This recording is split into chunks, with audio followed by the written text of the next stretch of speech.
and welcome to my eco-friendly soy candle making workshop, where today we're going to be making a candle just like this one in a recycled glass jar with soy wax. My name is Sarah Harper and I run Happy By Harper, which is a local to Woolwich creative business focusing on creativity for better mental health. I hope you enjoyed today's workshop. It's about being creative and being mindful and taking your time to do something nice for yourself. So sit back, relax and enjoy. So just to talk to you a little bit about what we'll be doing today, you'll need a glass jar. So this is just one from jam or chutney or anything like that, that you remove the label from and clean out. And that's one element of why this is an eco candle making workshop. You'll also need some soy wax. You can get this online or from candle making shops, and it looks like this. It's sort of little chips of wax. Soy wax is better for you than traditional paraffin candles because it's made from soybeans, so it's completely natural, and when it burns completely clear. It doesn't give any black soot in the way that paraffin candles do. Most high street candles are paraffin candles made from, derived from petrol, so they're not good for you and they're not good for the environment. So soy candles are brilliant and they also last a lot longer. So you'll find with the candle you make today, it will burn for a really long time.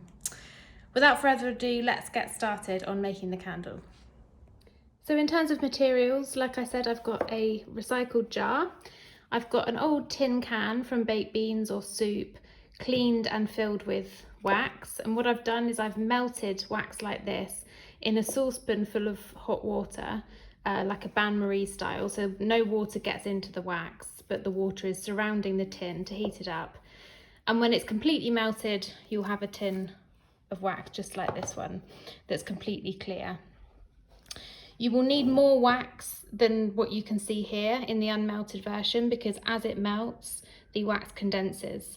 So this liquid wax was made up with about 2 or 3 different cans full of wax, so just bear that in mind. This wax that's melted has now been off the heat for about 15 minutes, and you'll see it's just starting to go a bit cloudy, and that means it's ready for us to add our scent. So that's been about 15 minutes off the heat. If it's still very, very, very hot to the touch, now I can hold it. It is hot, but I can leave my fingers there. That's another way to know that it's ready, when you can just about touch the tin. And at this point, I'm going to add in some scent. So this scent I've got here, you can buy online or in shops. This is a rose and patchouli oil, and I've got 20 mils of scent for a tin can full of wax. Just give that a good stir with an old spoon. You can clean the spoon afterwards, so you can use a kind of normal kitchen spoon as well.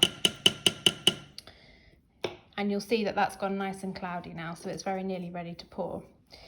Meanwhile, for my jar here, I've got 2 wicks and I've got some little stickers that I'm going to stick the wicks onto and then onto the bottom of our jar to secure them.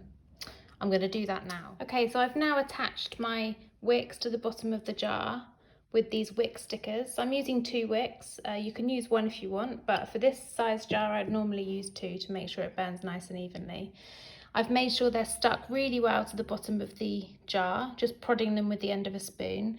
And I've also attached a wick holder to make sure they stay central. Now I'm going to get my wax, which is really losing its clarity now. You can barely see the spoon at the bottom of the tin there. That means it's now ready to pour. So you just carefully, and use a tea towel if it feels hot to your touch, but I can just about manage this. You just pour it into the jar, not right to the top, about 1 centimetre from where you want the candle to end. So if I just show you there, it's near the top but not quite.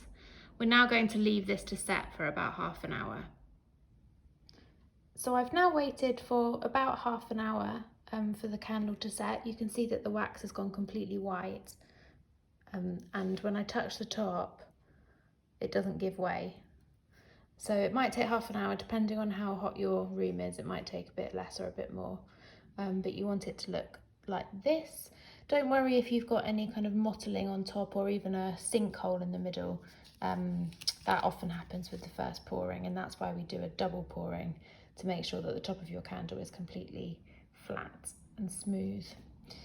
So while that candle has been setting, I've just gone back to melt the rest of the wax that I had in this tin. This is the wax that I had left over, it's nothing new, and I've just melted it in the same way and waited for it to cool down, and you'll see now that it has gone cloudy, which means it's ready to pour again. I've taken the wick holder off to give myself a bit more space, and I'm just going to now top up the candle with the rest of the wax up to the level you want it, so nearly to the top there. And at this stage, where the wax is just starting to set on top, it's really cloudy, you can see, I'm going to add some decoration. So these are some rose petals that I've dried at home, and I've just cut them up or torn them up into little pieces, and I'm just going to scatter those on top. You can do it in any way you like, with any sort of dried flower or dried fruits. When I make grapefruit candles, for example, I put pieces of dried grapefruit on top that I dry out in a low oven.